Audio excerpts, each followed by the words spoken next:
tardes.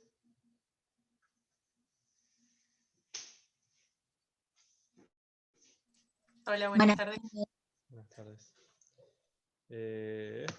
Bien.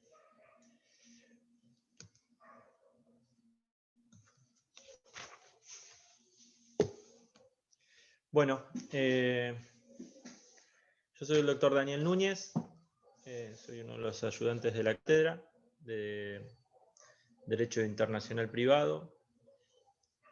Les voy a pedir un favor, porque veo que muchos que tienen la cámara apagada, y la intención es dar una tutoría.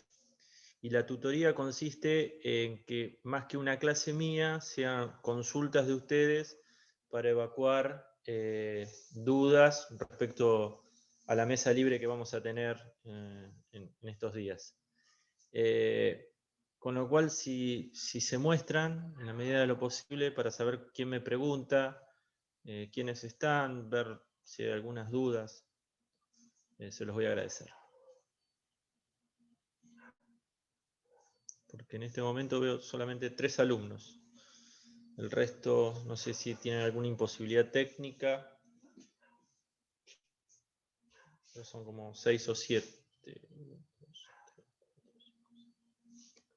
Son 10 alumnos que no sé si están ahí, la verdad. Bueno.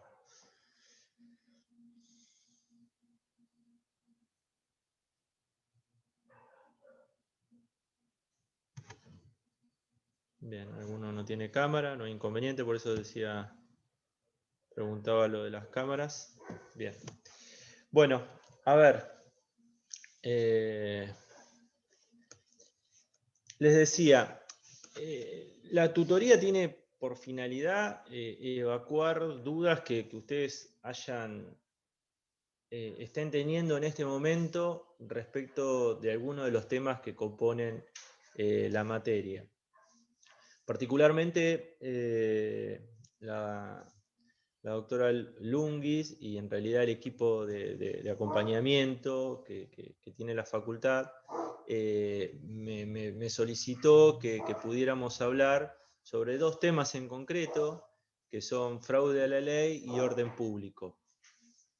Como ustedes saben, son 2 temas de la parte general, 2 temas que decimos son 2 de los problemas de la parte general, como habitualmente nosotros los referimos.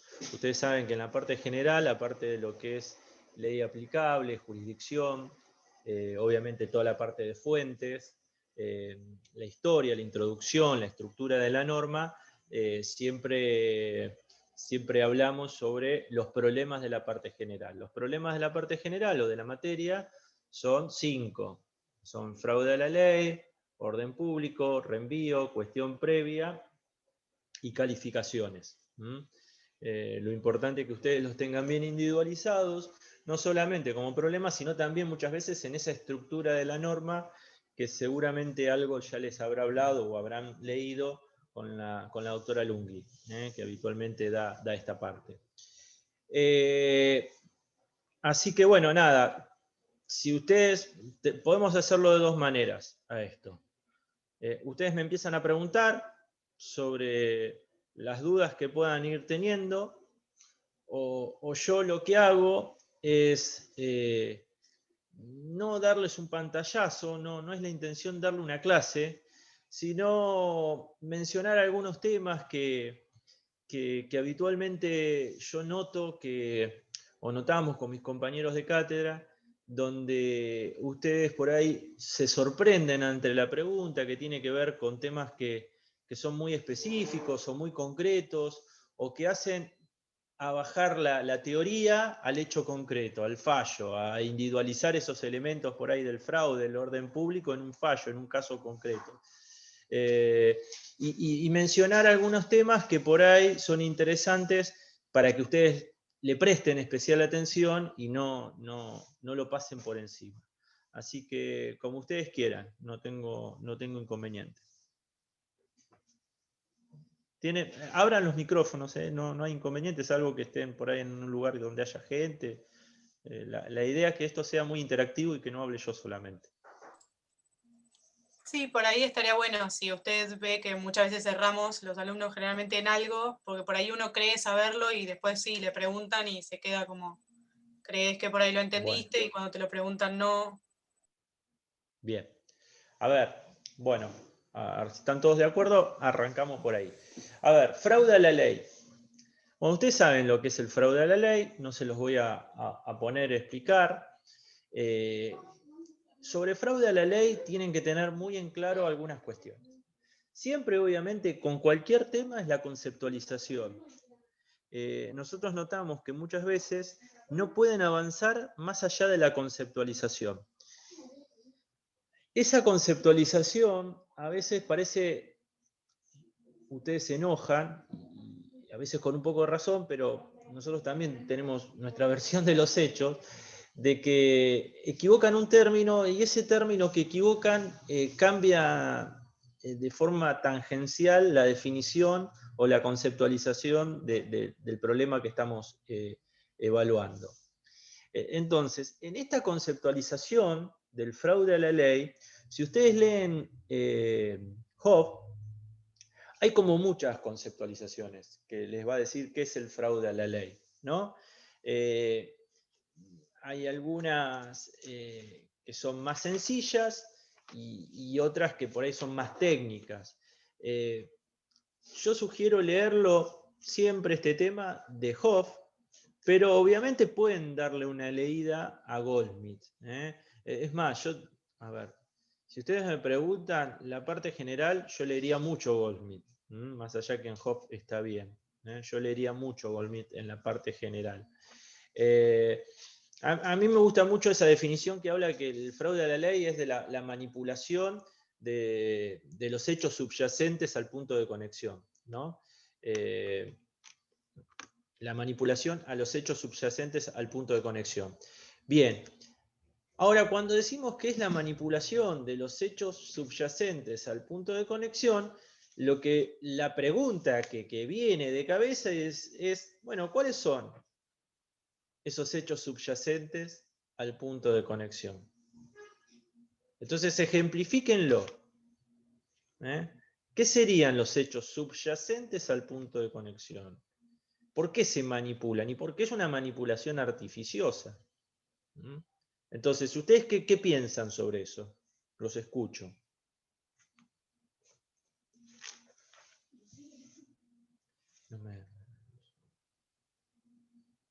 Los escucho, los escucho. Los hechos Atrévanse que subyacentes no serían, estamos... por Dale. ejemplo, cuando uno cambia el domicilio a los fines de que vean, digamos, se rijan por las normativas de otro estado, o cuando cambia o adquiere la nacionalidad de otro estado a los fines de que el punto de conexión sea ese domicilio o ese estado y que no apliquen tal vez, por ejemplo, las normas imperativas del que queremos eludir o perjudicando a un tercero, por decirlo de una manera. Bien, esos hechos subyacentes, pensemos que el legislador, en algún momento Hobbes lo dice, que la actividad fraudulenta consiste en cambiar el sentido que tiene la ley de causa y efecto, a una causa, un efecto determinado, a medio a fin, dice Hobbes, ¿no? Es decir, yo utilizo un medio para conseguir determinado fin. Ese medio puede ser esto, que bien dice Sofía, que es el cambio de un domicilio. Con el fin de evadir una ley y por lo general, yo les diría casi siempre, perjudicar derechos de terceros. Si bien si ustedes leen Hobbes, da como la posibilidad, es decir, o una cosa o la otra, en un momento Hobbes dice, casi siempre hay una vulneración de derechos de terceros. Es más, yo casi no imagino que no se esté vulnerando el derecho de un tercero, que puede ser una Eso persona iba a física, una persona preguntar. jurídica, o puede ser un Estado, digo, cuando uno evade leyes imperativas de un Estado. Si se Sí, podía Romina, quería configurar, lo que... perdón, que me metí, si se podía No, no, dar está el bien, dale, fraude dale, dale. sin que haya perjuicio a terceros. Es raro, Pero la evasión de una ley imperativa, obviamente, si yo mudara mi domicilio para contraer matrimonio sin disolución, bueno, ahí habría es decir, me cuesta pensar, claro, me cuesta pensar en un caso donde no haya una vulneración de un derecho de tercero. Más allá de que evada leyes imperativas. A veces, a ver, el fraude se puede dar de las dos maneras, evadiendo leyes imperativas o aún dentro del marco de la autonomía de la voluntad, es decir, sin que haya una ley, sin que haya una norma que imperativamente tenga que regir el acto, es decir, pueda haber fraude igual. ¿Por qué? Porque manipulo esos hechos con el permiso legal que me da la ley, de manera tal de perjudicar un derecho de tercero, en un contrato, por ejemplo. Un contrato donde busque la ejecución o la vulneración del derecho de defensa, qué sé yo, lo que sea. Entonces, cuando vuelvo a esto, la conceptualización es importante.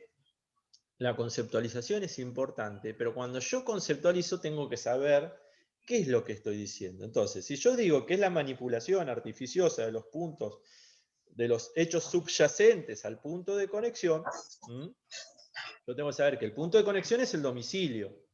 Entonces, los hechos subyacentes es el cambio de domicilio, el testamento en otro lado, el cambio de nacionalidad, la búsqueda de un foro diferente al que debería resolver la cuestión, cuando hablamos del fraude a la sentencia, que en algún momento también Hoff lo menciona. Esa es una conceptualización. Fíjense, acá yo tengo el libro de Hoff y dice: el fraude a la ley es un remedio legal o judicial para dejar sin efectos actos realizados con la finalidad de eludir las leyes normalmente aplicables. Ahí hay otra definición. Ahí hay otra definición. ¿El fraude es una infracción a la ley? No. Ahí fíjense, es decir, el fraude a la ley, el fraude a la ley existe una infracción a la ley. Si lo dejamos ahí, está mal. ¿Por qué? ¿Infringimos la ley con el fraude a la ley? No, lo que se viola es el espíritu que el legislador tuvo al dictar esa ley. Bien. Es el espíritu, es lo que el legislador quiso salvaguardar. No es el texto expreso de la ley. No es el texto expreso de la ley. Entonces, por eso es importante esto que yo les digo cuando arrancamos. Cuando arranquen con cualquier tema, cuando ustedes conceptualicen esta memorización del concepto que hacen, bájenlo a la realidad, porque viene una pregunta siempre a partir de ahí. Entonces, si ustedes arrancarían, por ejemplo, con esta definición, remedio legal y dice remedio legal o judicial. Ajá, ¿cuándo es un remedio legal? ¿Cuándo es un remedio judicial? Entonces ahí ya se van para otra parte, es decir, que en esta parte de la definición, yo tengo la última versión de Hoff, no sé si ustedes están leyendo esa, supongo que sí, ahí no dice nada, lo dice 3 o 4 páginas más adelante.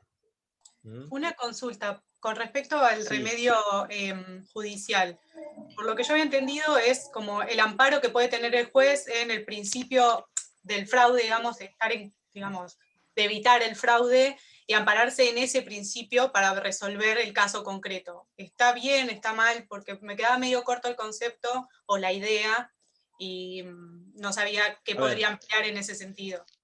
En realidad, el fraude a la ley o la prohibición, es decir, que se prohíbe el fraude a la ley, es cuando el juez lo aplica como un principio general del derecho, más allá de que haya una norma que lo condene específicamente.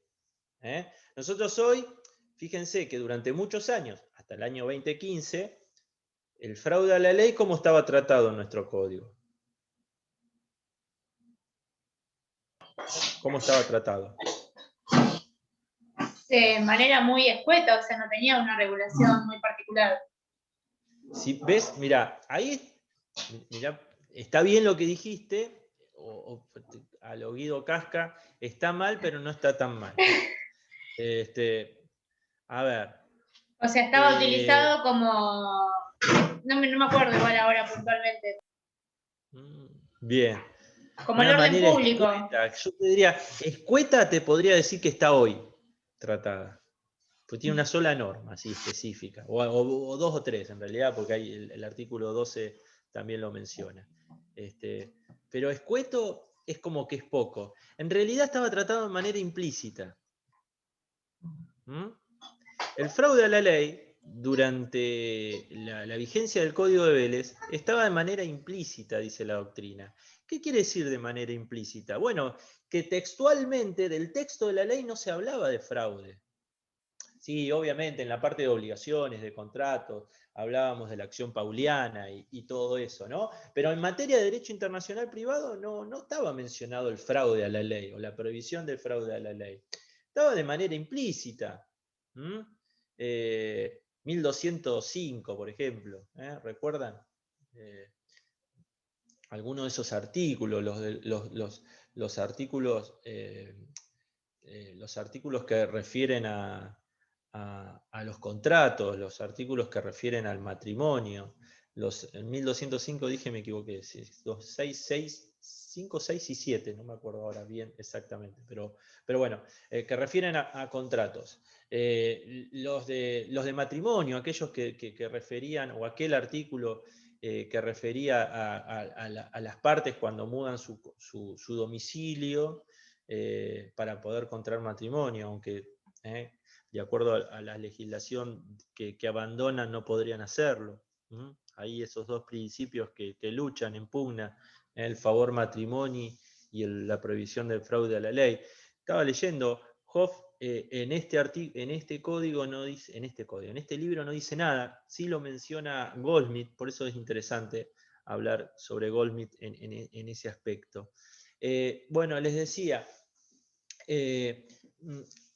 entonces, como remedios judiciales, cuando lo hace aplicación, lo aplica el juez por una cuestión de principio general de prohibición. Es decir, no hay ninguna norma expresamente que diga algo. Pero sí, obviamente, estos principios generales que están dentro de la normativa de la Corte Internacional de Justicia, que menciona Hoff.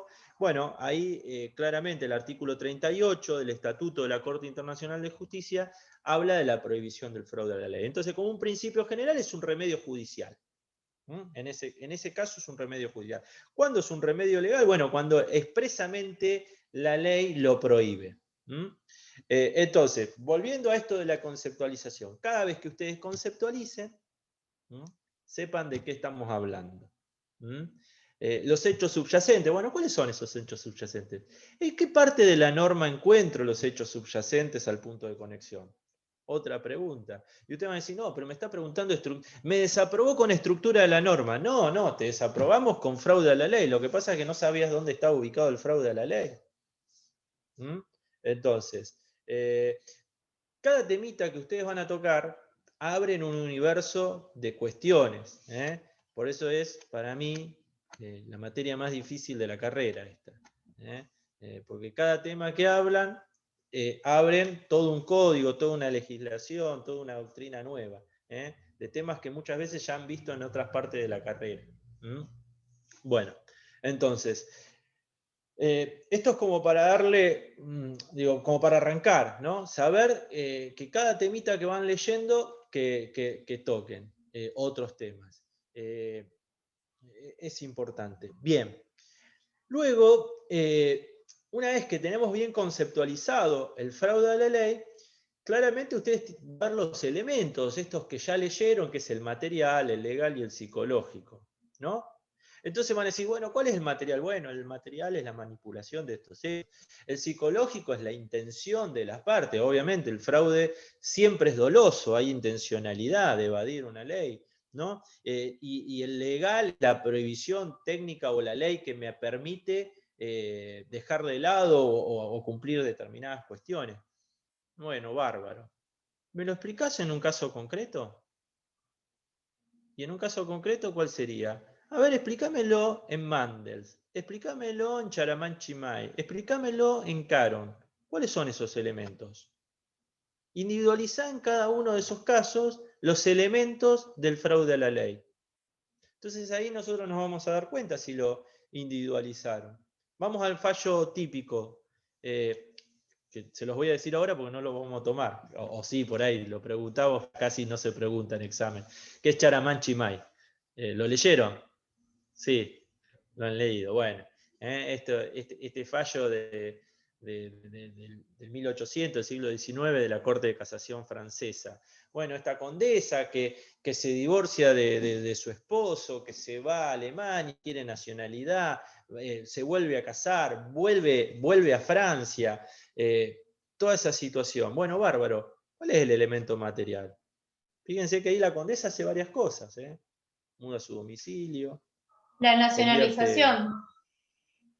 Bueno, porque lo hace con varias la cosas. finalidad Pero vos de... fijate, mirá, vos decís la nacionalización, muy bien. Podría Es ser como los casos el acá cuando elemento no material. estaba la ley de divorcio en nuestro país, que la gente buscaba divorciarse No, en otro en país. nuestro país no, porque es Francia esto. En realidad esto sucede entre 1816 y 1874, que es donde Francia tuvo una legislación divorcista a partir del Código de 1804. En el 1816 se prohíbe el divorcio vincular hasta que por ley en 1874 se habilita nuevamente, ¿no? Entonces en ese proceso suceden los hechos de Charamanchimay. Es en Francia, insisto con esto. Bueno, bárbaro. Esto es otro tema, ¿no? Saber dónde suceden los casos. Y muchas veces ustedes van a dar, qué sé yo, Ponucamamal, ¿no? Entonces, Ponucamamal, ¿dónde es? ¿Dónde sucede Ponucamamal? Los escucho. ¿En Francia? Ni le suena. No, Ni le suena, no me ¿no? acuerdo, no me quiero confundir. Me acuerdo que era dominio británico, pero no me acuerdo dónde era el lugar. Bueno, Digamos, las legislaciones, por eso es importante, las legislaciones que están en pugna es la legislación inglesa y la legislación francesa. Pero en realidad se trata de dos territorios que eran colonias de Francia y de Inglaterra, que son la India y la Conchinchina. Entonces digo, Vietnam, hoy por hoy, ¿no? La Conchinchina. Digo, es importante esto, de saber dónde suceden los hechos, para ver qué legislaciones están en pugna. El de la viuda maltesa, otro caso que no sucede en Francia, pero resuelven los franceses, digo, la Corte de Casación. Bueno, les decía, Charamanchimay es un caso sucede en Francia, se muda esta mujer a Alemania, vuelve, pero suceden varias cosas. Fíjense que en segunda instancia, ahí Romina hablaba del tema de la nacionalidad. En segunda instancia, la Corte de Casación no se expide sobre la nacionalidad de la condesa, como sí lo hace en primera instancia que declara la nulidad. Digo, ¿cuáles son esos hechos materiales? Bueno, son varios, son varios. Por eso a veces sería la sucesión no es de uno hechos solo. en realidad, ¿cierto? No la sucesión de hechos, porque después ahora vamos a ver otra cosa, cuando veamos el elemento psicológico. Entonces, ¿cuáles son esos hechos? Bueno, la condesa hizo varias cosas. Mudó su domicilio a Alemania, adquirió la nacionalidad alemana, convirtió esa separación de cuerpos, lo que nosotros hemos conocido como separación personal, en divorcio vincular, una conversión. Y a partir de ahí readquiere la aptitud nupcial y se vuelve a casar. Fíjense todos los hechos que hace la condesa, ¿no? Entonces esos podrían ser elementos materiales. El elemento legal, bueno, claramente había una ley que le permitía, más o menos, porque en realidad en Francia en ese momento la separación de cuerpos no le daba derecho a la mujer a mudar su domicilio sin autorización de su expareja. Pero bueno, es lo que ella hace. Y después está el elemento psicológico. Y ustedes van a decir, ¿cuál es el elemento psicológico? Bueno, la intención de separarse y de adquirir una nueva aptitud nupcial para volver a casarse. Bueno, bárbaro, sí, es esa la intención. Ahora, ¿cómo lo pruebo? Bueno, ahí entra en juego los elementos materiales, por estos dos indicios que habla Goldsmith, la contracción temporal y la expansión espacial. La contracción temporal es hacer varios de estos hechos en poco tiempo, en cámara ligera, dice Goldsmith.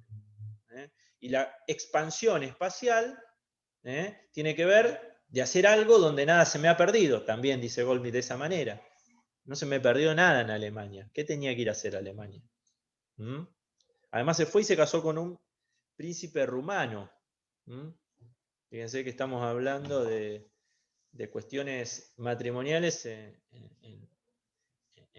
temas de reyes, ¿no? Y de condes y duquesas y demás, y condesas. Bueno, nada, fíjense entonces, en un caso concreto, cómo individualizamos cada uno de estos elementos que ustedes seguramente vinieron a hablar cuando arrancaron. Bueno, los elementos del fraude a la ley son estos. Ah, muy bien. ¿Cómo son? ¿Dónde los individualizás? A ver, en el fallo Manden, en el caso Caron, en el caso Harrow. A veces es fácil individualizarlos esos elementos, a veces no es tan sencillo. A veces no es tan sencillo. Hay que ver cada caso en concreto. En caso Nottebohm, un caso de fraude en la nacionalidad, no lo cuelguen ese fallo, muchas veces lo cuelgan, pero es un fallo importante. ¿Por qué son importantes cada uno de estos fallos? Porque habla también del ámbito de aplicación del fraude a la ley, en materia sucesoria, en materia familiar, en materia societaria. En materia societaria también. En materia societaria, ¿qué fallo van a estudiar para el fraude a la ley? Harrow, seguramente. ¿Cuál, Yasmín? El fallo Carón, de los Alpes. Bueno, vos fíjate, Caron podría ser un tema societario, porque claramente Caron lo que hace es con el matrimonio Odell es constituir una sociedad, un trust, y pasar ese bien, comprar ese bien inmueble, pasarlo a la sociedad, transferirlo, convertir el bien inmueble en acciones, porque pasa a ser capital societario, por lo tanto pasa a ser... ¿Y le cambia qué cosa? Cambia la naturaleza jurídica de los bienes, fíjense, para poder disponer de una manera diferente. Fíjense en qué rebuscado. Pero bueno, ahí puede ser un tema societario, puede ser un tema sucesorio, porque en definitiva lo que hace Caron es hacer todo tan rápido hasta llegar al testamento y después fallece, porque a partir de que le diagnostican también una enfermedad terminal. Cuando se habla de fraude a la ley, ¿no hay que hablar del artículo 124? Bueno, sí, claramente.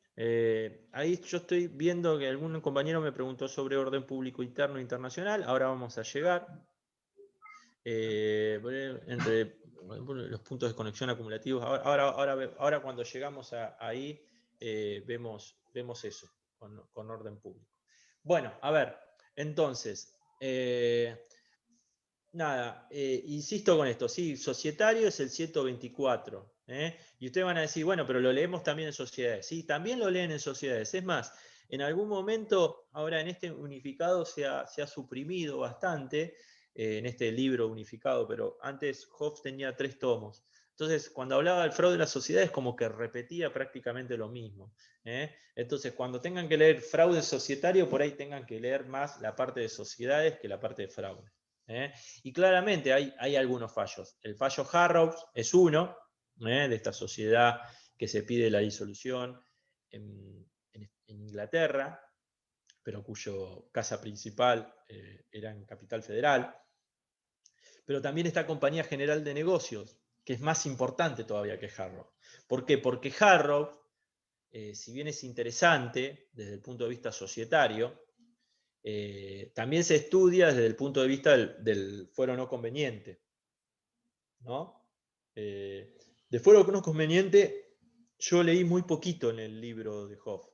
pero hay un artículo de Hoff, de fuero no conveniente, donde habla de esta cuestión, habla de la cuestión constitucional, para que un juez se declare, se exima, o decline, técnicamente es eso, decline su competencia en favor de otro tribunal o juzgado, pero además trata varios fallos. Y entre esos fallos trata Harrow, trata Ogusu, y Ogusu es interesante porque deja sin efecto la doctrina Harrow en Inglaterra. Deja sin efecto la doctrina Harrow en Inglaterra. Bueno, también habla del fallo Bhopal, también habla del caso Blasov, y creo que hay algún fallo, el fallo Müller, creo, si no me equivoco también, que lo van a estudiar cuando leen Restitución Internacional de Menores. Restitución Internacional de Menores. Bien, les decía, entonces, estos temas son para estudiar cada uno de estos puntos siempre con sus derivaciones. Si estudian el fraude en las sociedades, no se queden con Harrow, sino también estudien Compañía General de Negocios. ¿Por qué? Porque Compañía General de Negocios se habla de las normas de policía, se habla del fraude a la ley, está bastante bien desarrollado en Hoff, está planteado lo que dice el procurador, lo que termina resolviendo la Corte, aquello que debería haber dicho la Corte y no dijo, pero que sí dijo el procurador en esa intervención que tiene. Son cosas que hay que dejar, que no hay que dejar de leer. Dentro del fraude a la ley, también, algo que mencioné, forum shopping, foro no conveniente. El forum shopping por sí mismo no es fraude a la ley. Esto puede ser una confusión, porque si ustedes conocen algún caso en materia procesal de fraude a la ley, sí, el forum shopping, no, pará. Forum shopping no siempre es fraude a la ley. El forum shopping es la posibilidad, ante fueros concurrentes, la posibilidad que tienen las partes de elegir un fuero. ¿Lo puedo hacer? Sí, por supuesto, es muy propio de Estados Unidos, ¿no? Donde obviamente los abogados, las partes, meritúan varias cosas, meritúan los costos, la prueba a producir, la posibilidad de qué tipo de sentencia o monto de sentencia pueden llegar a obtener. Obviamente que tiene que haber una ley que me habilite a litigar en varios lugares. Acá en la Argentina también existe eso. Yo, por ejemplo, si tengo mañana un accidente de auto acá en Mar del Plata y el asegurado, el que me chocó, tiene un seguro en Capital Federal, con domicilio en Capital Federal, yo por ahí puedo demandar acá o puedo demandar en Capital Federal. Porque los tengo a los dos demandados. Entonces usted me va a decir, bueno, la parte, ¿por qué me iría a Capital? Y bueno, porque yo sé que el punto de daño en Capital Federal es mucho más alto que el punto de daño en Mar del Plata. El punto de incapacidad es mucho más alto en Capital Federal que acá, de acuerdo a la jurisprudencia, lo que uno más o menos sabe. Ahora bien, si yo eso lo hago y lo que estoy haciendo en realidad es lograr que la contraparte no pueda ejercer debidamente su derecho de defensa, claramente eso es fraude a la ley. Entonces, el forum shopping me puede habilitar el fraude a la ley, aunque no siempre cuando hay forum shopping hay fraude a la ley. Esto es importante. Y lo mismo con el fuero no conveniente. No siempre declinan los jueces su competencia. Es un remedio al forum shopping. Es decir, bueno, sí, tenés un contacto, puede haber un pequeño contacto razonable, pero prefiero que resuelva tal juez porque tiene un contacto más fuerte con el caso que el mío. Entonces declino la competencia. Es importante en el foro no conveniente esto. Yo declino competencia en favor de otro juez. No es que digo, no entiendo el caso y cerré la causa y me fui a mi casa. No, digo, tal fuero tendría que resolver este caso. Bárbaro, tal fuero tiene que resolver este caso. Se va la parte con el caso al otro fuero. Porque acá no hay una transferencia del expediente, no es que lo mando por exhorto y le digo, resolvé vos. No. Es importante ver qué condiciones pone el juez para declinar su competencia. ¿Por qué? Porque el peligro está siempre en la denegación de justicia. En este ping-pong procesal que se pueda dar y que termine denegando justicia. Por eso es interesante el caso Bhopal. Porque en Bhopal, ahí dice bien claro, qué es lo que hace la Corte de Estados Unidos. Cuando dice, declino competencia en favor de los tribunales de la India, pero le digo a la empresa, a la Unión Carbide Corporation Asociados, que en la India no me plantee la incompetencia, que en la India no me plantee la prescripción de la causa, que en la India, sea cual sea la condena, la termine pagando. Entonces, fíjense que pone determinadas condiciones. No es que lo manda indefenso a estos 140 y pico de demandas que se entablaron en Estados Unidos. Bien, bueno, ¿alguna duda más sobre fraude? Pregunto, ¿hay acuerdo de toda la cátedra respecto del forum shopping? ¿Acuerdo de qué tipo, Romina? Digo, si Acosta no tiene una opinión contraria, porque hay un par de temas en que él opina distinto. Mirá, a ver, en varios temas nosotros opinamos diferente, ¿no? Por eso hay un libro y por eso también ustedes defienden en esto que yo les digo, defender el tema con argumentos, con los argumentos que tiene. Y por eso soy en esto, esto que digo del forum shopping, es porque habitualmente yo tomo con Acosta, ¿no? A mí me toca tomar con Juan, por lo tanto sé lo que piensa, lo que preguntamos y demás. En este caso concreto del forum shopping, él no cree que siempre que hay forum shopping hay fraude a la ley. No. Tiene que haber algo más. Aparte de poder elegir la jurisdicción, tengo que estar vulnerando el derecho de tercero. Eso es importante.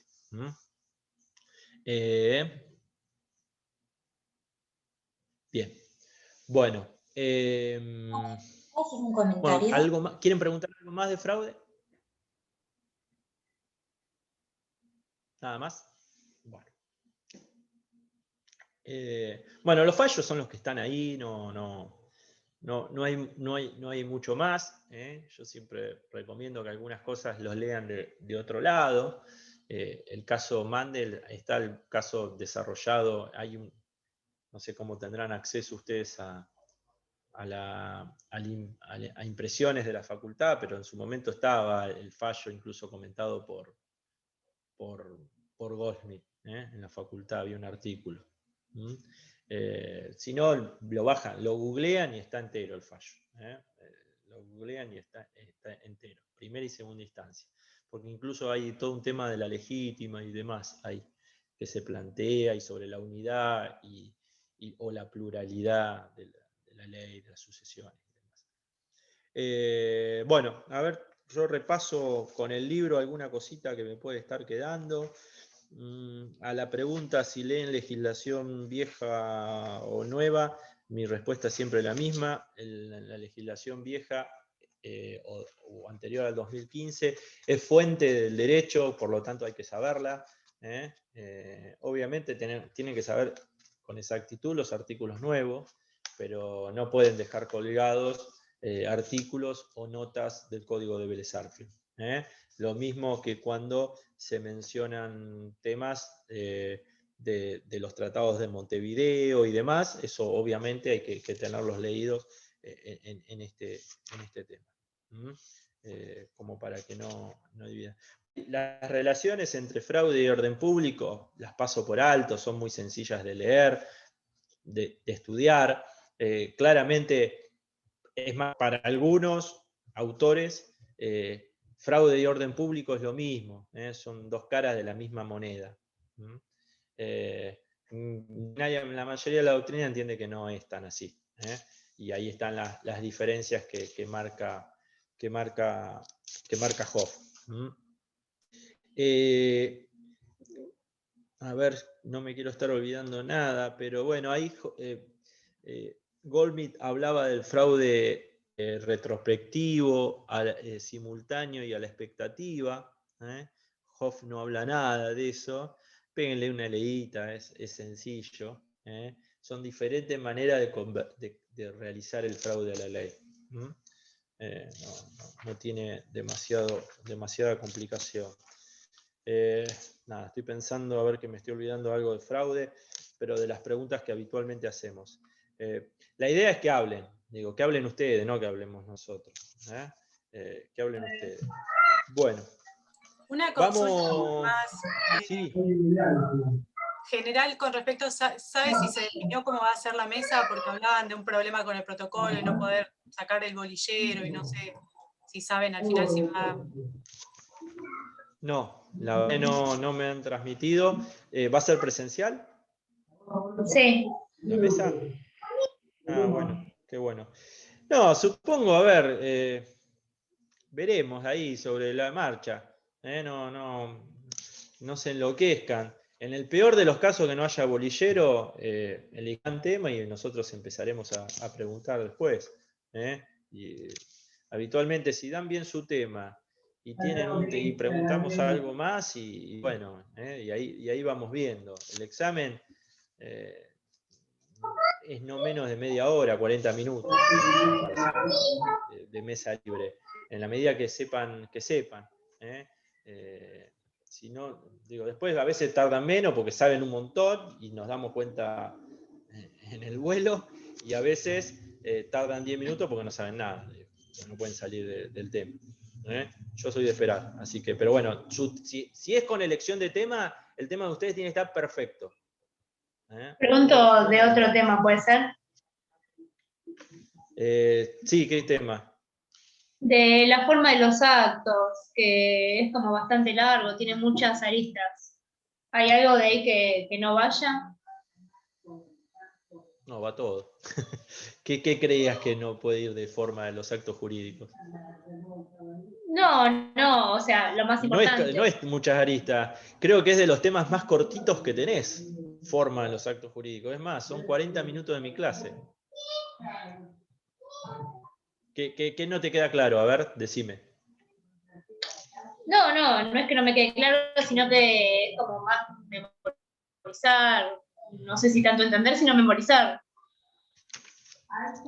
No, a ver, acá en forma de los actos jurídicos, lo más importante es entender esto de las 3 preguntas que se plantea Goldschmidt. ¿Se acuerdan de eso? Las 3 preguntas que se plantea Goldschmidt con respecto a la forma de los actos jurídicos. Una ley que impone una determinada forma al acto jurídico, una ley que regula esa forma del acto jurídico y una ley que juzga su equivalencia entre la ley que impone y la ley que regula. Bueno, sí, eso no lo terminé de entender del todo. Bueno, esto es el meollo, es central en forma de los actos jurídicos. ¿Y por qué?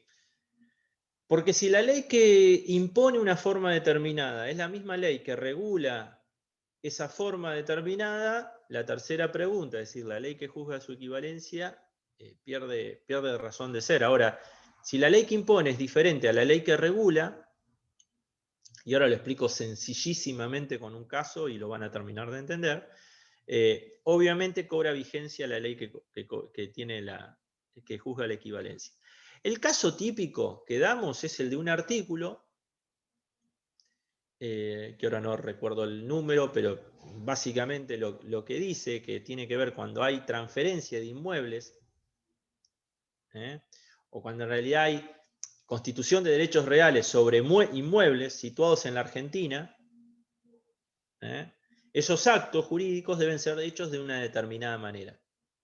¿No? Dice por escritura pública, dice por acto público, no recuerdo exactamente. Bárbaro. ¿Quién dice eso? La ley nacional. Te dice, si vos vas a hacer un acto jurídico donde lo que estás haciendo es transferencia de derechos reales, o transferencia o constitución de derechos reales sobre un inmueble, no sobre un mueble, no sobre un mueble registrado. Sobre un inmueble lo tenés que hacer de determinada manera. Entonces, ¿cuál es la ley que impone? La ley nacional. Yo estoy estoy comprando un inmueble que está acá en Mar del Plata, pero lo estoy comprando en España. El acto jurídico lo estoy haciendo todo en España. Estoy yo en España, el comprador, yo estoy vendiendo, el comprador está también en España. Bueno, bárbaro, che, te vendo mi casa que tengo en Mar del Plata. Bueno, bárbaro, ¿cómo lo hacemos? Bueno, nada, lo hacemos como dice la ley. ¿Y cómo dice la ley que lo hagamos? Por escritura pública. Por instrumento público. Por instrumento público. No por escritura, por instrumento público. Ah, bueno, bárbaro. ¿Y cómo se hacen los instrumentos públicos acá en España? Ah, bueno, a ver, veamos cómo regula el instrumento público España. Entonces me va a decir, ¿por qué? Porque lo dice claro Vélez, por eso insisto en esto de las notas, dice, por ejemplo, cuando lo que pide la ley es que lo haga un funcionario que dé fe pública.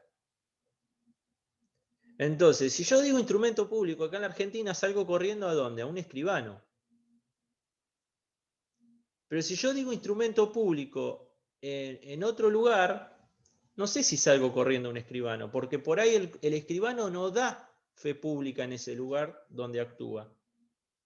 En Estados Unidos, por ejemplo, en algunos lugares se limitan a levantar las protestas de las letras de cambio. ¿Esto tiene que ver con el caso Méndez Valles? ¿Puede ser? Claro, Méndez Valle.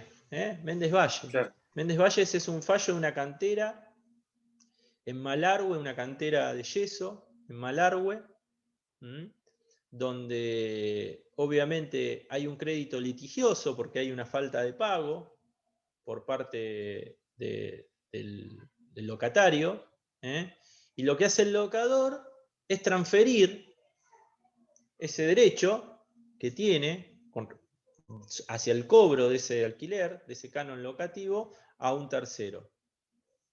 Entonces, ¿y dónde lo hace esa transferencia? La hace en el Uruguay,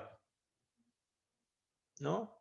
Y en el Uruguay lo hacen de una manera que no es de acuerdo a lo que exige el 1405 de ese entonces del Código Civil, que decía que para la transferencia de derechos litigiosos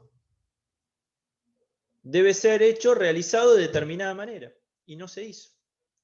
Entonces, la ley argentina es la que dice en ese caso cómo debe ser hecho la transferencia de derechos litigiosos.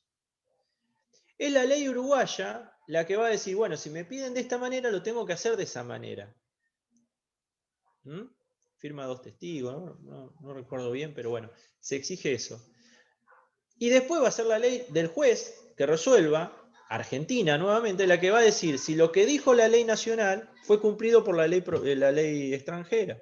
Por eso juzga la equivalencia. Entonces, esto pareciera más complicado, pero si ustedes leen estos artículos del código de Vélez, particularmente, o leen Méndez Valle, no tendrían que tener inconveniente. ¿Quién me había preguntado? Romina creo me había preguntado. No deberías tener inconveniente. ¿Te quedó más o menos claro, Romina? Sí, un poco más lo entendí. Sí. De todas formas, igual más. yo me refiero Bueno. a que... Leete el 1211, el 1211 del Código de Vélez, que replica ahora en el 2649 de forma de los actos jurídicos. Pero bueno, nada, no es como que tan... está muy separado en matrimonio, testamento. A eso me refería con que tiene muchas aristas. Eso es lo que me resultaba así medio largo bueno, es el tema. como el ámbito de aplicación del fraude a la ley. Matrimonio, sucesiones, sociedades, contratos. Bueno, acá también, ¿no? Vas a leer forma de los actos jurídicos en materia contractual, forma de actos jurídicos en otras materias. Hay varios tipos de forma, las auténticas, las no auténticas, los problemas de la forma, hay muchas cosas. Pero vos fíjate, ahí yo estoy repasando acá lo que dice Hoff, que en Hoff no arranca por ahí. el tema de las formas, de las auténticas y ese tipo de cosas. Obviamente es doctrina, lo podés leer de Goldsmith. Y si no me equivoco, hay algún articulito mío dando vueltas sobre Sí, yo formas me de estoy los actos fijando en una jurídicos. clase que tengo de usted. Claro. Bueno, pero ahí es sencillo, que las formas auténticas, no auténticas, cuando requieren de algún acto extra como para dar autenticidad o no a una forma determinada. Obviamente que no son todas las formas las que les interesa al derecho internacional privado. ¿Cuáles son esas formas que les interesa? ¿Qué tipo de formas son las que les interesan?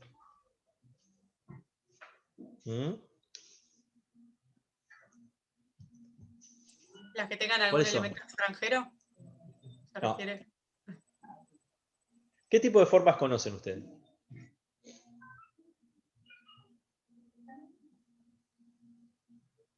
Se refiere a las Civil 1. formas intrínsecas y extrínsecas. Muy bien, intrínsecas y extrínsecas. ¿A cuáles les interesa el derecho internacional privado en este tema? Las intrínsecas.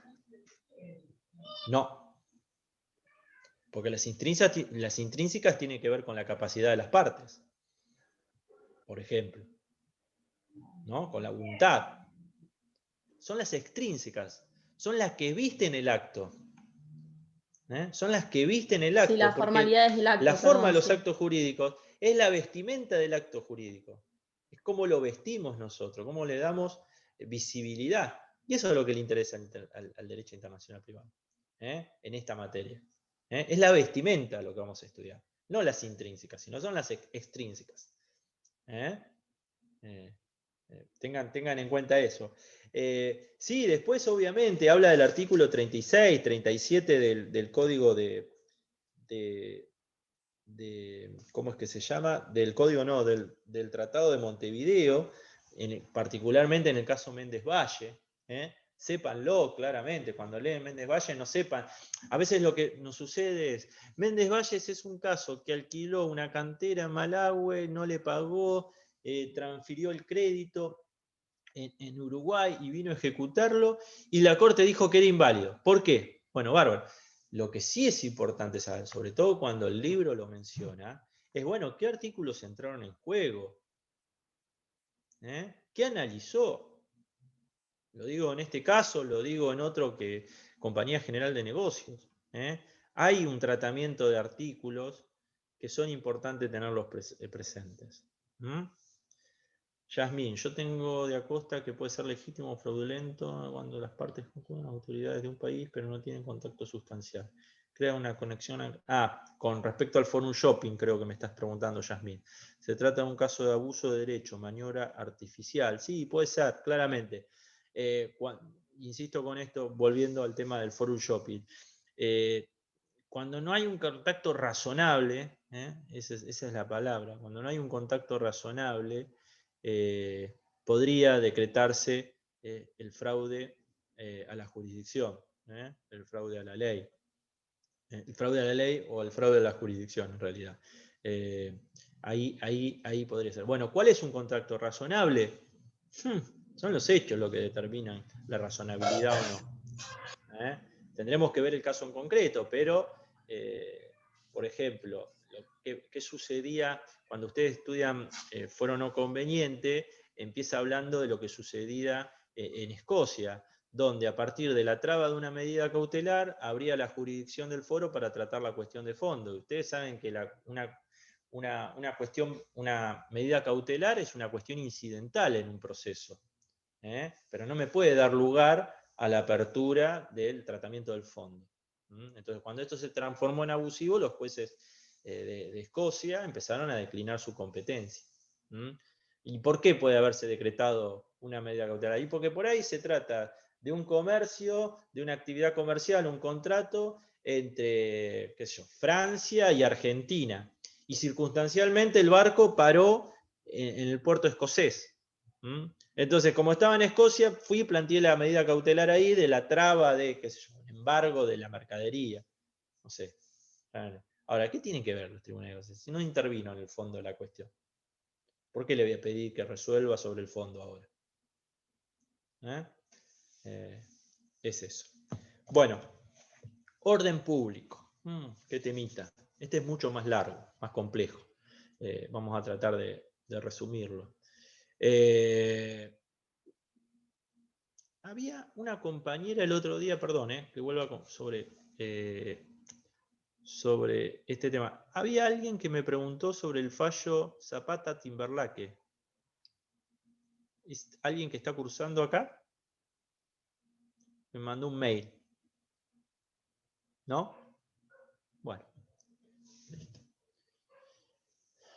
A ver, Victoria. Respecto al fraude en la bolilla 2, pide el fallo Zapata. Le hablamos del fallo respecto solo al fraude. Sí, a ver. Zapata-Timberlake no es un fallo que se tome dentro del fraude, habitualmente, ¿no? Pero claramente hay un tema de fraude en Zapata-Timberlake, porque se trata de una bigamia. Entonces ustedes tienen que individualizar dentro de ese fallo, que si bien lo estudian por otro tema, cuál podría ser el elemento fraudulento. Hay varios fallos que tratan diferentes cuestiones, que por ahí ustedes lo estudian para cuestión previa, pero también es un tema de calificaciones. Sepan eso, individualizarlo. Pero bueno, sí, obviamente, si se pregunta Zapata-Timberlake, rara vez se pregunta en fraude, tienen que hablar sobre la cuestión fraudulenta, que tiene que ver con eso. Orden público. A ver, orden público. Miro un poquito el libro. Bueno, volviendo a lo que dije hoy, con respecto a la conceptualización. El orden público, ahí tenemos un problema, porque es como dice Hoff, es un concepto vago. ¿Qué es orden público? Y no lo sé. Hoy puede ser uno, mañana puede ser otro, porque tiene 3 caracteres. ¿Cuáles son esos 3 caracteres? Territorialidad. ¿Cuáles son los 3 caracteres? Actualidad, ¿Cómo? que es actual, es dentro de un territorio, y se me escapó el tercero. Me viene mutabilidad, pero no es eso. A ver, el resto de los compañeros, a ver qué puede colaborar. No. ¿Cómo? No, excepcionalidad, ¿no era? No. Sí, es excepcional. Excepcionalidad. Primero es de aplicación excepcional. Es de aplicación excepcional, no siempre se aplica. Es territorial, claramente es territorial. Es territorial y es actual. Por eso no puedo hablar del mismo orden público de hoy que el de hace 15, 20 años. En el orden público actual, de ahora, de hace un mes y medio, tenemos el derecho al aborto. Un mes y medio para atrás no lo teníamos. Entonces, ¿alguien podría decir algo al respecto hoy sobre el aborto? No, porque hoy nuestra legislación lo recepta. Yendo más atrás, el matrimonio igualitario. Entonces, hay todo un tema de actualidad y de territorialidad. Podemos hablar de lo que sucede acá, no afuera.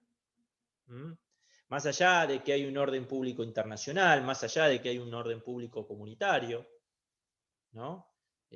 Claramente, yo creo que lo más complejo de entender es el orden público comunitario, porque es algo todavía medio ajeno a nuestra concepción del derecho, muy propio de Europa. Nosotros es incipiente este orden público comunitario que podría ser cierta normativa de lo que tenemos a partir del Mercosur, pero es muy incipiente, es más sencillo leer porque, digo, la Unión Europea está en un estadio donde hay normativa uniforme de fondo. No son solamente acuerdos comerciales. No son solamente acuerdos comerciales. No hay solamente una moneda común, sino que ya hay legislación común. Entonces sí se puede hablar de un orden público comunitario. Bueno, entonces les decía, la conceptualización es un tanto compleja, Sí tenemos que saber, por ahí, en esa conceptualización, por eso lo doy de esta manera, porque fíjense que cuando arranca con el concepto, dice, el orden público es un concepto vago, de múltiples facetas, que ha sido bautizado con nombres más extraños. Bueno, les habla de diferentes conceptualizaciones. Pero no da el concepto. No da el concepto. Entonces yo, si ustedes me preguntaran a mí, bueno, yo me lo armaría, diría que el orden público es tal cosa y que tiene estos caracteres. Y digo, los caracteres están mucho más adelante, fíjense. Es decir, ¿entienden cómo hilvanaría esa conceptualización del orden público? Habla de la naturaleza jurídica. Dice, naturaleza jurídica del orden público. Está constituido por el conjunto de principios fundamentales del ordenamiento jurídico de cada Estado. Eso no es la naturaleza jurídica. Eso dice que es el orden público, no es la naturaleza jurídica. Tampoco la conceptualiza. No sé si existe la naturaleza jurídica del orden público. Sí tengo que saber cómo surge el orden público, a partir de dónde podemos hablar del orden público. Y eso no está mal lo que dice Hoff. Esto de la inexistencia de diversidad ideológica, o la existencia, la obligatoriedad o no de aplicación del derecho extranjero, y estos estadios que se dan entre la Edad Media, desde el surgimiento de la glosa de Accurcio, que es un poco como la piedra filosofal, diría Harry Potter, de esta materia, donde nace el orden público, perdón, la materia, pero ahí hay obligatoriedad de aplicar derecho extranjero, lo que pasa es que hay uniformidad ideológica, es decir, todo el mundo occidental, llamémosle, todo el mundo occidental está regido por una misma ideología, que es la ideología católica, apostólica romana, ¿no? Eso con el protestantismo, es decir, con la reforma luterana, cambia, empieza a haber diversidad ideológica, o podríamos hablar de que empieza a haber diversidad ideológica, pero también cambia la conceptualización de la aplicación del derecho extranjero, la obligatoriedad, porque ya en ese momento, por las escuelas estatutarias, la francesa y particularmente la holandesa, se empieza a aplicar por una cuestión de cortesía internacional, no por obligatoriedad. Es decir, lo aplico porque vos me tenés que aplicar después el mismo derecho, si no, no te lo aplico. Una cuestión de cortesía. Y entonces dice Hoff, esto se termina de romper cuando el manifiesto comunista de Marx y la publicación del libro de Savigny, elementos creo actuales del derecho romano, perdón, sistema del derecho romano actual, que es donde nace incluso la expresión de orden público. Entonces, a partir de esos dos hechos fundantes podemos hablar del orden público internacional. Ahí Hoff, bueno, les va a hablar de lo que es la diversidad ideológica y la obligación de aplicar el derecho extranjero, cuál es el fin que se sigue. Esto sí es importante, es la defensa de la homogeneidad del ordenamiento jurídico del foro. La defensa de la homogeneidad del ordenamiento jurídico del foro. Me están llamando por teléfono, pero ahora atento. Bueno, básicamente es esto. Básicamente es esto.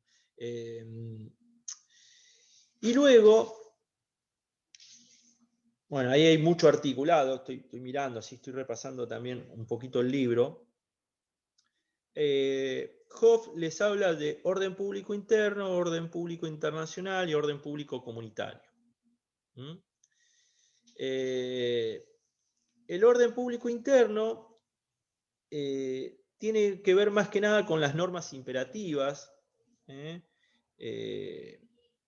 con la imposibilidad de derogar esas normas imperativas y respetarlas. Ahí hay toda una discusión del orden público que yo no lo leí acá. no recuerdo, a ver, por ahí ustedes que lo vienen leyendo, capaz que está en Hoff, esa división, el orden público como conjunto de principios, el orden público como conjunto de disposiciones. ¿Lo han leído eso? Sí, lo que yo llegué a entender es como que antes del dictado del Código Civil y Comercial nuevo, digamos, que no teníamos una norma que defina lo que en sí entendíamos por orden público, se discutía si era un conjunto de disposiciones o de principios, y bueno, ahora nuestro Código Civil y Comercial lo que establece es que es un conjunto de principios que son fundamentales y que van a regir el ordenamiento jurídico argentino. Pero Bien. lo que yo sigo entendiendo es que hay igual como un conjunto de disposiciones que también se consideran de orden público, por lo que yo, no sé, tal vez lo No, comprendí está mal. claro que hay normas, a ver, hay normas que son imperativas, de aplicación inmediata, de aplicación inmediata, bien digo, que son de orden público, es decir, no se podrían derogar. A ver, las normas de derechos reales son sustanciales, dice el código, de orden público. Lo dice el código, sustancialmente de orden público. ¿Qué quiere decir esto? Que las partes no pueden hacer lo que quieren. Es decir, yo no puedo crear un derecho real nuevo. Tengo que ajustarme a los derechos reales creados por la ley, que tenemos un sistema de cláusulas. Entonces, las partes no pueden disponer de todo. Sí, me deja alguna cuestión librada, pero también me pone límites y restricciones en materia de derechos reales, por ejemplo. ¿Por qué? Porque son normas sustancialmente de derecho de orden público. No sucede lo mismo con las normas contractuales, que son de otras características. ¿Está claro? Bien. Yo lo que había entendido con respecto al orden público interno, a ver si lo entendí bien, es que lo que hace es limitar Sí. la autonomía a la voluntad de las partes, Así digamos. es. Ok, bien. Sí. Obviamente con disposiciones imperativas, tanto de derecho privado como de orden público, de derecho público, o algo así había entendido, que eran tanto Bien, cuestiones ¿y de el derecho orden privado. público internacional? ¿Y el orden público internacional qué sería? ¿Es el que bloquea el derecho extranjero, puede ser o no? No es La tan así. aplicación. A ver. Yo lo que tenía como entendido es como que son principios contenidos en normas que son tan inderogables que van a aplicar antes que el resto de las normas, o lo que había entendido era algo así como que es, digamos, tienen una importancia que van a suplantar la aplicación de cualquier otra norma, digamos, o algo así había entendido. Son como principios contenidos en normas o algo así. Sí, son principios contenidos en normas. A ver.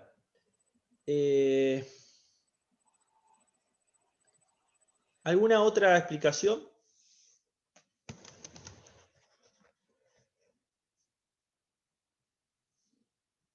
Agustín, a ver, vos que lo dijiste ahí medio sobrevolando. A ver, trata de ver. La verdad que estoy prestando atención a esto porque es un tema que me está costando. Y la diferenciación del interno con el internacional es algo que me costó Creo que también en viene la más por el cursada. derecho extranjero, la aplicación del derecho extranjero, creo que es lo que me falta en la idea. O el Claro, reconocimiento de las sentencias y... Claro, porque, a ver, claramente nosotros es muy fácil individualizar el orden público interno, ¿no? Tenemos más o menos claro. El tema es que el orden público internacional es un poco más pequeño. Fíjense lo que dice. Puede graficarse con dos círculos concéntricos. El círculo mayor es el del orden público interno, dice Hoff. Y dentro de él se halla un círculo menor que es el orden público internacional. Ambos se caracterizan obviamente por la inderogabilidad, está clarísimo, es decir, podríamos decir, ambos son inderogables, es decir, las partes no podrían disponer sobre estas cuestiones, pero son cosas que exceden a la legislación nacional.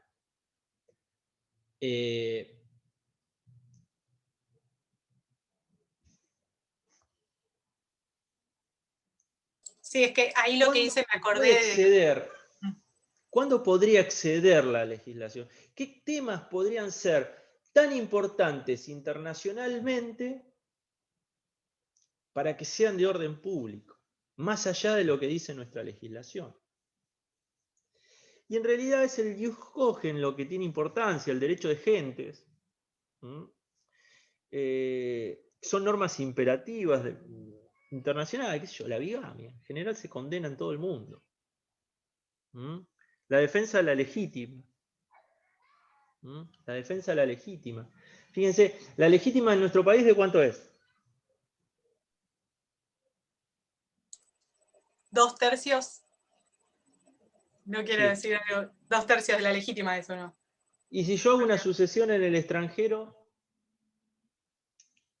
un legado en el extranjero, todo legal, sin fraude, sin nada, todo legal.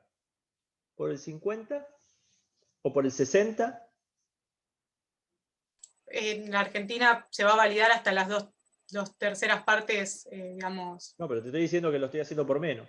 ¿Qué hago? ¿Es nulo? Perdón. Mala mía. No, tampoco se puede, en realidad Bueno, yo te voy a decir que sí se puede. Ah. ¿Y por qué sí se puede? Porque por eso no es un conjunto de disposiciones el orden público, sino que es un conjunto de principios. Y el principio general es defender que le quede algo a tus herederos legítimos, no que le queden los 2/3 a tus herederos legítimos, sino que no le quede nada. Ahora, si yo le doy un cuarto, y sí, entonces muchas veces, es muy fácil entender, decir, bueno, si yo hago mañana un testamento acá en Argentina y a mi hija le dejo el 50%, obviamente que estoy yendo en contra de normas imperativas locales. Por eso cuando lo vemos desde el punto de vista internacional, lo vemos más desde un conjunto de principios del orden público.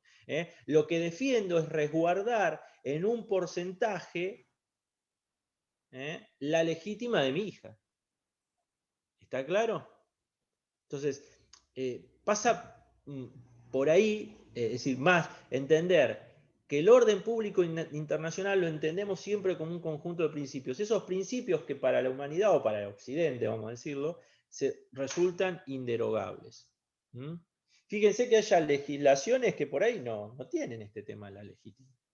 Un ejemplo puede ser la reserva que nuestro país hizo respecto de la adopción del artículo 21. Eso puede ser un ejemplo de orden público internacional.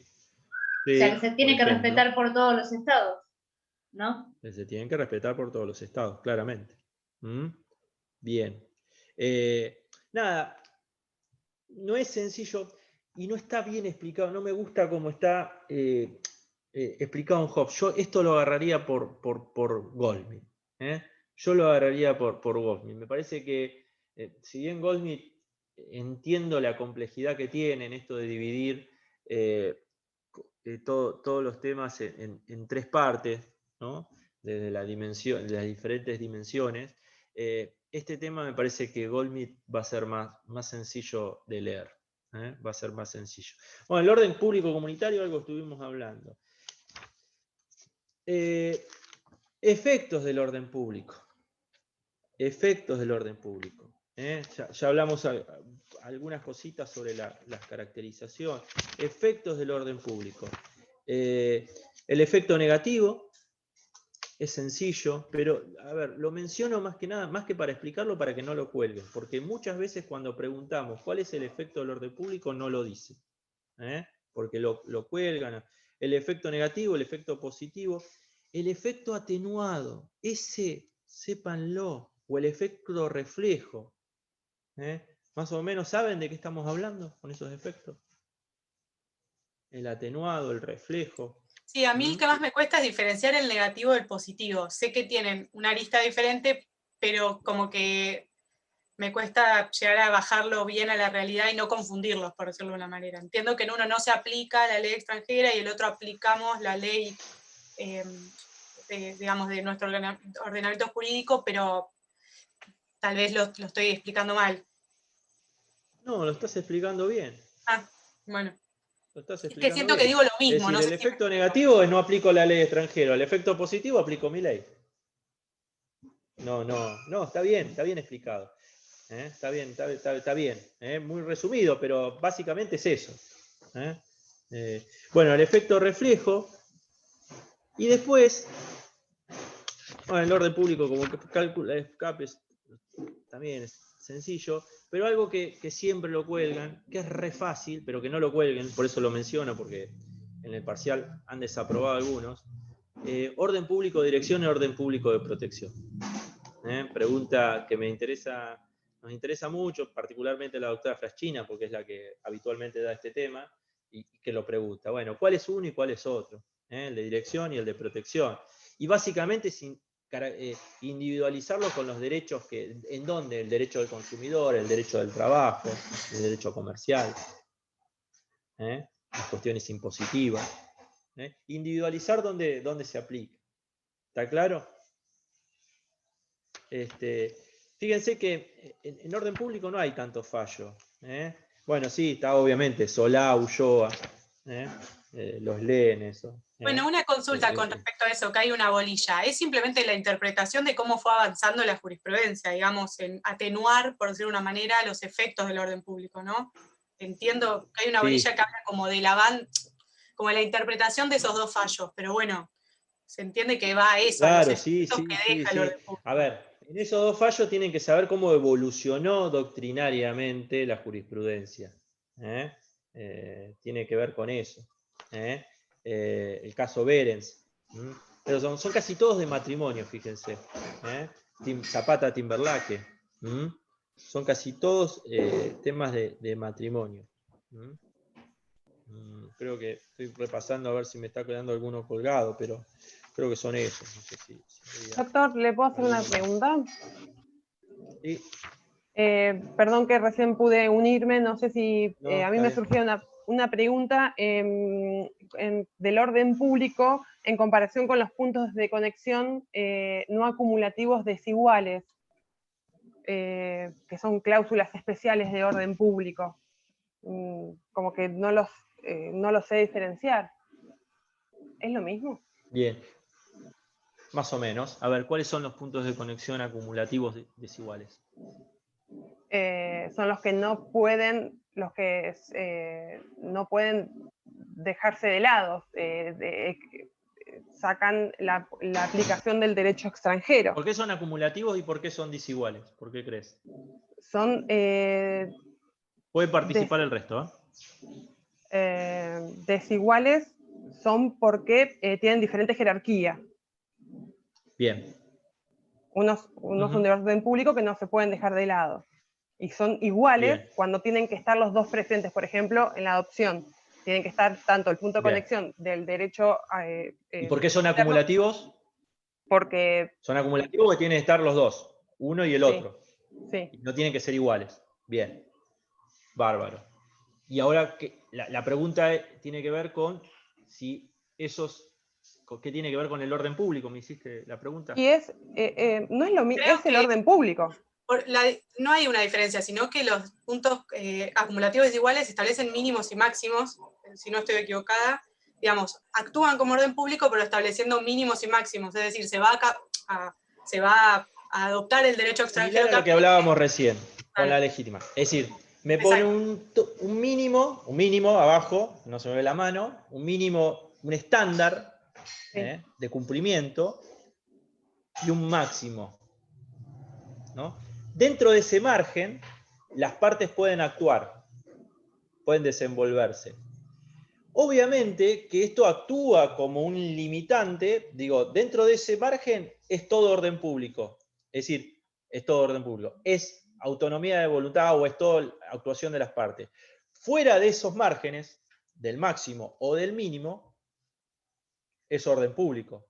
Si me quedo por debajo del mínimo, estoy alterando el orden público. ¿Se entiende? Es decir, si yo no le estoy dando nada en la legítima, dentro de la legítima, estoy incumpliendo el orden público, estoy alterando el orden público. Ahora, si yo le doy algo, un porcentaje alto, no estoy evadiendo la legítima. ¿Se entiende? Aunque no esté cumpliendo con los 2/3. Le estoy dando el 60. ¿Estoy dentro? Sí, listo. Principio general. Diferente si lo actúo acá en Argentina, ¿no? Donde está claro que es 2/3 y que tengo que dar 2/3. Ahora, si el testamento viene de afuera y lo tengo que ejecutar acá, nadie me podría invalidar ese testamento. Yo como ejemplo de mínimo tenía los impedimentos del matrimonio como mínimos. Sí, digamos, obviamente, no, a ver, no, por ahí para ir es más yo planteé fácil. este tema de la legítima, pero los impedimentos Claro. está bien, claramente. Sí, Como sí. mínimo ¿Te no acordás tenés los que impedimentos, tener Macarena? de la consanguinidad y esas cosas. Sí, sí, sí. Claro. Los dirimentes Bien. y los impedientes. Y Sí, bien. se me complicó cuando estaba leyendo los puntos de conexión y después cuando repaso orden público, es lo mismo, cuando estudio Sí, es los parecido. puntos, claro, es parecido, porque acá cuando analizo el punto de conexión lo hago, o sea, el juez lo hace en el momento en el que encuentra la solución al caso interno. Entonces, es como que está evaluando Sí, si infringe. pensá siempre que la aplicación del orden público tiene que ver con esto de si es a priorística o a posteriori, ¿no? ¿Cómo es la aplicación, a diferencia del fraude? Después de hacer todo el análisis, primero se hace todo el análisis y se ve si la solución No, del primero derecho hago es en todo, a contra ver de... si, claro. Y después veo si esa resolución es compatible o no con mi orden público. Es a posteriori. Por eso lo vemos como conjunto de principios incluso, porque si fuera como conjunto de disposiciones sería priorística ese análisis. Es decir, va de la ley, listo, ya está, se terminó. Exacto. Acá no. Entonces, siempre en este caso es a posteriori. Una vez que resolvimos, veo, a ver, está dentro de los mínimos y máximos, cumple. Muchas veces estos temas, por eso insisto con algo que vengo diciendo desde que arrancamos, tienen todos relación y a veces hablan de lo mismo con diferentes conceptualizaciones. Por eso es la materia más difícil de la carrera. Insisto con esto. Pero bueno, nada, denle una leída. Yo les voy a dejar mi mail, que se los escribo acá, para que no haya confusión.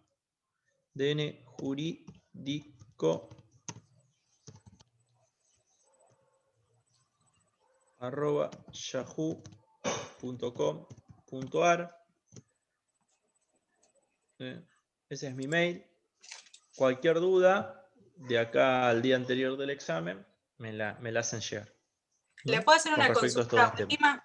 Sí. Es con respecto a la aplicación del derecho, pero lo que está legislado en el Código Civil y Comercial. Veo que tiene 3 incisos bastante extensos. Y quiero saber si lo entendí bien, porque a veces por ahí escrito uno se lo explican y no es tan sencillo. Pero lo que yo entiendo es que el inciso B habla de cuando convergen dentro de un mismo derecho varias legislaciones, ¿es cierto? Digamos, dentro de un mismo derecho existen varias leyes aplicables a la relación jurídica. ¿Está bien? Sí, a ver. En el 2595 hablo del Código Civil y Comercial. 2595. Esperá, porque porque me confundo los tres. Porque el C incisos. habla de Dame varios 2 derechos segundos. aplicables, ¿no? A ver, esperá que lo encuentro y lo leemos juntos. Dame Dale, 2 gracias. segundos, a ver si lo tengo acá. Es la aplicación del derecho extranjero. 2695, dijimos. 2595. 2595. A ver si lo tengo por acá, si no agarro el código rápido.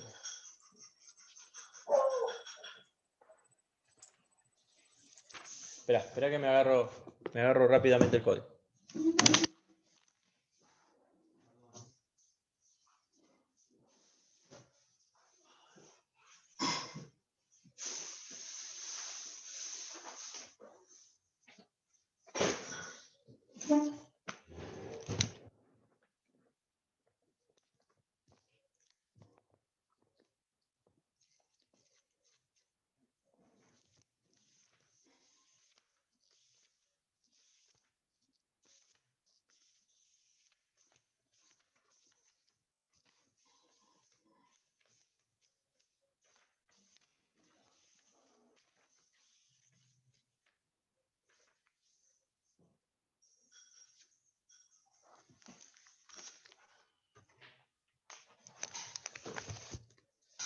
A ver, cuando el derecho extranjero resulta aplicable, dice el código, Inciso B. El juez inciso A. El juez establece su contenido y está obligado a interpretarlo como lo harían los jueces del Estado en que ese derecho pertenece, sin perjuicio de que las partes puedan alegar y probar la existencia de la ley invocada. Si el contenido del derecho extranjero no puede ser establecido, se aplica al derecho argentino. ¿Qué teoría es esta? La del uso jurídico, de Muy Goldschmidt. bien. De Goldschmidt, muy bien. Teoría del uso jurídico. Inciso B. Si existen varios sistemas jurídicos covigentes con competencia territorial o personal, o se suceden diferentes ordenamientos legales, el derecho aplicable se determina por las reglas en vigor dentro del Estado al que ese derecho pertenece, y en defecto de tales reglas, por el sistema jurídico en disputa que presenta los vínculos más estrechos con la relación jurídica de que se trate. Esto es muy propio de los Estados Unidos. Entonces fíjense que en los Estados Unidos cada estado tiene su propia legislación, ¿no? Entonces muchas veces, en esto que hablábamos del forum shopping, muchas veces, si bien esto es un tema de... A ver, si dicen una cosa así, una barbaridad como la que yo estoy diciendo, automáticamente tienen que decir, si bien estamos hablando de ley aplicable y no de jurisdicción, porque forum shopping es un tema de jurisdicción, no de ley aplicable. Pero bueno, les decía, a veces hay temas que tienen puede aplicarse las normas de diferentes estados. Entonces, ahí se resuelve por el estado que tenga vínculos más estrechos con el caso que se tenga que resolver. Eso es lo que termina diciendo ese artículo. Dice, por el sistema jurídico en disputa que presente los vínculos más estrechos con la relación jurídica de que se trate. Entonces son diferentes derechos, porque yo me confundía con que era dentro de un mismo derecho, no sé si me explico, tipo como un mismo ordenamiento jurídico. Son diferentes ordenamientos jurídicos que aplican. Y creo, no recuerdo bien, porque ahora no lo estoy leyendo, pero creo que Hoff hace esa mención a lo que sucede en Estados Unidos, donde hay diferentes legislaciones. Y entonces el inciso que sigue se refiere a diferentes aspectos dentro de la misma relación jurídica, porque se me confundía con lo que sigue. Claro, obviamente, si diversos derechos son aplicables, si diversos derechos son aplicables a diferentes aspectos de una misma situación jurídica, o a diversas relaciones jurídicas comprendidas en un mismo caso. A ver, en un caso puede haber una cuestión de adopción, una cuestión de matrimonio, una cuestión sucesoria. Y acá estamos hablando que a cada una de esas cuestiones puede aplicarse un derecho diferente. Dice, esos derechos deben ser armonizados, procurando realizar las adaptaciones necesarias para respetar las finalidades perseguidas por cada uno de ellos. Ahí me iría a hablar de cuestión previa. Cuando a veces buscamos qué derecho aplica a cada caso, y obliga al juez a armonizar. Entonces, el primer caso me dice, derechos extranjeros, el juez está obligado a interpretarlo y aplicarlo como lo haría un juez extranjero. El segundo caso habla de diferentes derechos que resuelven una misma situación jurídica. Y el tercer caso habla de diferentes derechos que resuelven diferentes situaciones de un mismo caso. En el segundo me dice buscar el vínculo más estrecho y el otro me obliga a armonizar. No me dice desechar. No me dice desechar, como sí me dice en el inciso 2. Me dice armonizar. Esto tiene que ver también con la cuestión previa y la cuestión principal, ¿cierto? Por ejemplo. Y sí, por supuesto, sí, claramente podríamos relacionarlo el inciso tercero con la cuestión previa.